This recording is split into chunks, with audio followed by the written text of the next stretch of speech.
Are you looking for great things to do in Brussels? Search no more. I am Travel and Tell No One, and in the past years I've been to 35 countries and more than 200 destinations.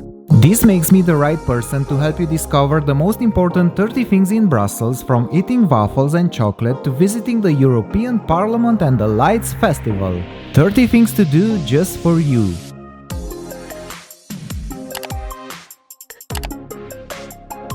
Let's start our trip in Grand Place, the heart of the city, and by me, the most recognizable attraction of the city.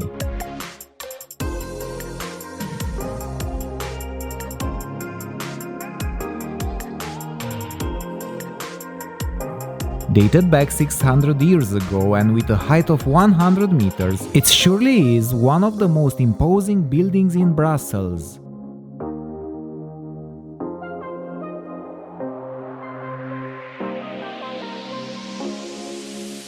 The Duke's building is now the museum of the city of Brussels and has important exhibitions about the history and geography of the city.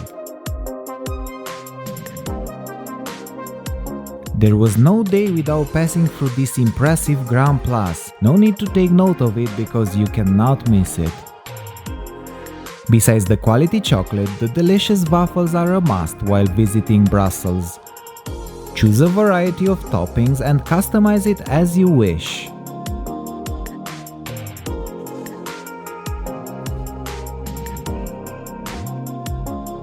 You can explore the city on a horse-drawn carriage if you're not an amateur of walking through the city and keep count of your steps done by foot, as I love to do.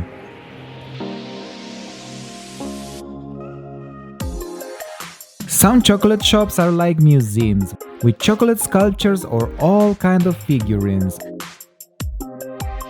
On top of that, all shops serve complimentary bites of chocolate for those who cannot decide their mind.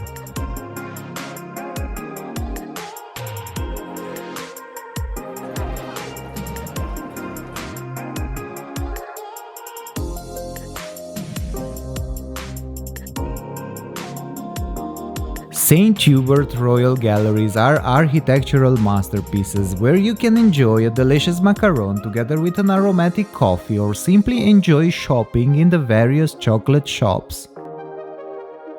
I bet you will love these galleries, I couldn't get enough of them.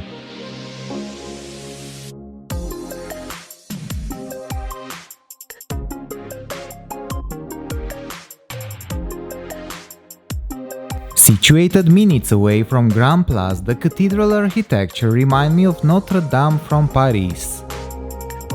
Can you believe the construction for this church started in the 11th century?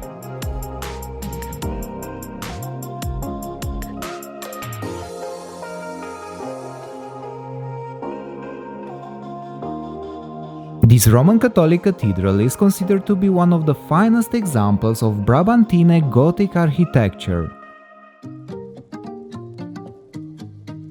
Statues of the 12 apostles are attached to the columns, dated back from the 17th century.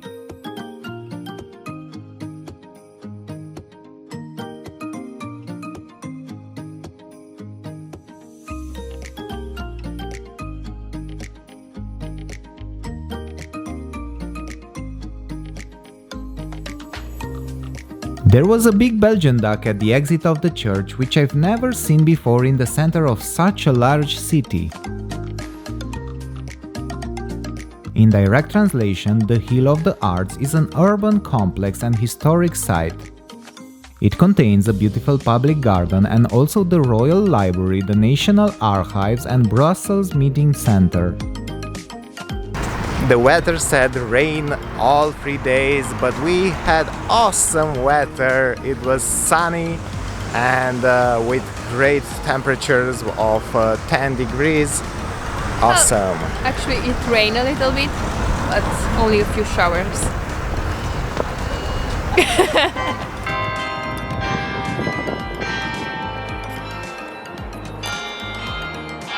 We were lucky to catch the Festival of Lights, and this changed completely our view of Mont des Arts.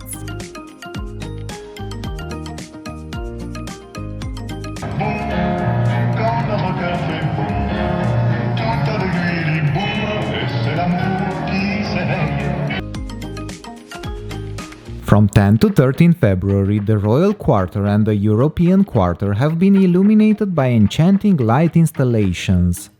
Honestly, I had higher expectations and thought it would be more animated, but overall it was a nice experience and I was happy that I saw Brussels under the lights. The next day we were inspired of our view directly to the Justice Palace and we've decided to go there first thing in the morning. On our way to the palace, we've had a short stop to Halle Gate, the most remarkable witness of the medieval past of the city of Brussels. There is not too much to see at the front entrance, as it seems that it is in renovation for ages. After I saw the front facade, I lowered my expectations about what I was supposed to see inside. I was surprised to see that I was wrong. Some parts are breathtaking. For the amateurs of amazing photography backgrounds, Justice Palace needs to be placed at the top of the list. I found out that the iron has rusted, growing in volume and pushing away the stone masonry. To protect the public from falling masonry, scaffolding was installed on the front facade 3 decades ago, which has by now become rusty and unusable itself. In the past, the building suffered heavy damage during World War II, during which the cupola was destroyed and later rebuilt higher than the original. We need to remember that the palace is the most important court building in Belgium and represents a symbol of unified Belgium. Right in front of the Justice Palace, the Infantry Memorial stands in memory of the Belgian soldiers who fought in World War I and II. Right near the monument, you can enjoy a lovely view over the city. We were lucky to visit this area on a sunny day. Church of Our Blessed Lady of the Sablon is the proof that Belgians have incredible places for prayers. This Roman Catholic church, located in the Sablon district in the historic center of Brussels, was built in the 15th century and its neo-Gothic decorative elements date from the 19th century. One thing that impressed me was the gorgeous stained glass, and I would say that this is a must-see attraction. Do you already have an idea of what you will be seeing in Brussels? Wait until you see the next coming attractions. Right near Sablon Church, there is a cute little park called Petit Sablon. Inaugurated in 1890, the square is surrounded by a superb fence decorated with 48 bronze statuettes. There are 10 statues decorating the rear of the park, intended to illustrate the 16th century in Belgium. The perfect cut trees, the statues and the fountain gave the place a small feeling of Versailles Gardens.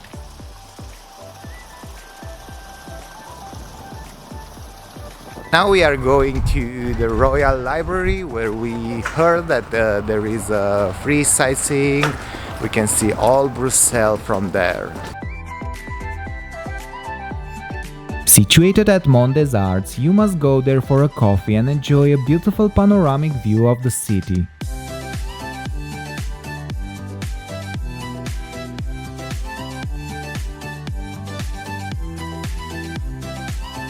This is right in the heart of the city, you cannot miss it.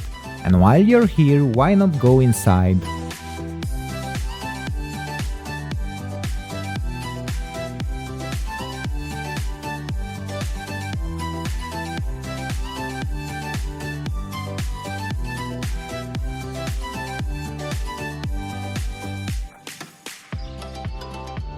The graffiti surrounding all the city is like the cherry on the cake. You will love it.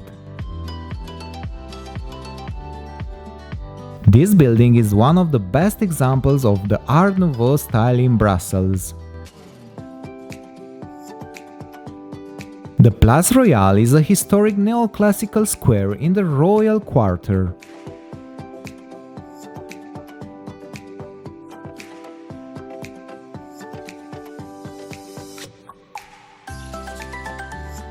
The Royal Palace of Brussels is the King's administrative residence and main workplace. A tradition has been established since 1965 to open the Brussels Palace to the public every summer from July till September.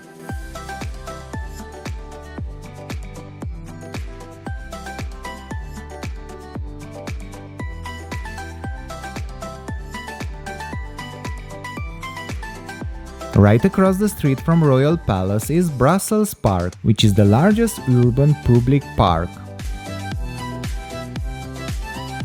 People are enjoying here a cup of coffee, a ride with a bicycle, or just a relaxing walk.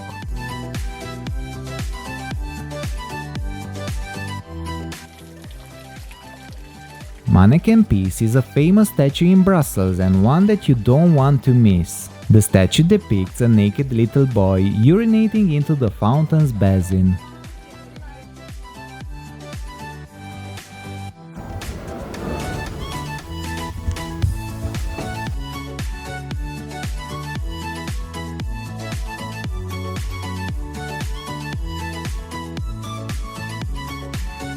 We had the privilege to visit the European Parliament. The visit is completely free, but you need to book your visit via their official website. The tours last for about 2 hours and you will be given a virtual guide that will host you through the visit.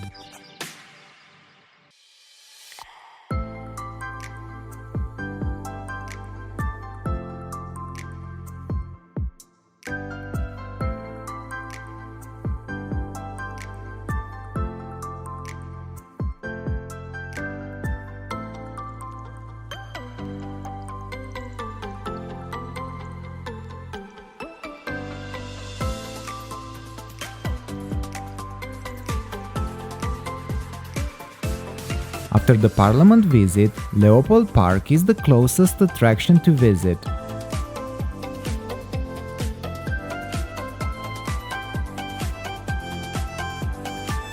The park is animated by a lot of birds. You will surely enjoy a relaxing walk around a small lake.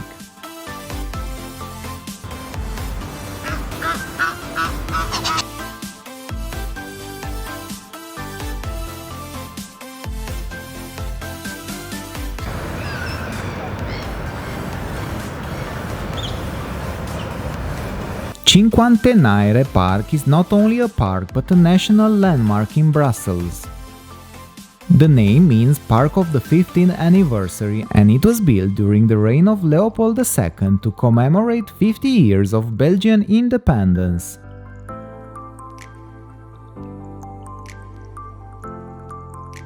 There is a giant arch with 2 arms extending out, which is quite a monumental entrance. The 2 arms of the arch are home to 3 museums: the Auto World, an art museum and the Army Museum. Visitors can climb to the top of the arch for free from an entrance in the Army Museum to see a nice view of Brussels. So tell me, baby, what did you enjoy the most here in Brussels? Well, should I start with the food? Yes, go ahead with the food, definitely. The chocolate. It's the best chocolate in the world. Belgian chocolate is the best, Yeah. definitely. And the good thing is that you can go to the chocolate shops and you can taste it for free as well. So yeah, it's delicious. We had a lot of chocolate for free, believe me. Too much chocolate, I would say. Definitely. And the waffles are also delicious, but if you choose to go with 2 or 3 toppings, you can reach a waffle with $8 or $10 euro. Yeah. So you pay for the waffle and for the topping. And also they have 2 types of waffles, the Liège ones and the Brussels ones. And the Brussels one is the best. This was my recommended list with 30 things to do in Brussels, with plenty of free things to do and a lot of delicious food to taste. Brussels is a city that will probably make you some wonderful memories, as it did for me. Subscribe today so you will not miss my next videos. Share peace and love around the world. Goodbye.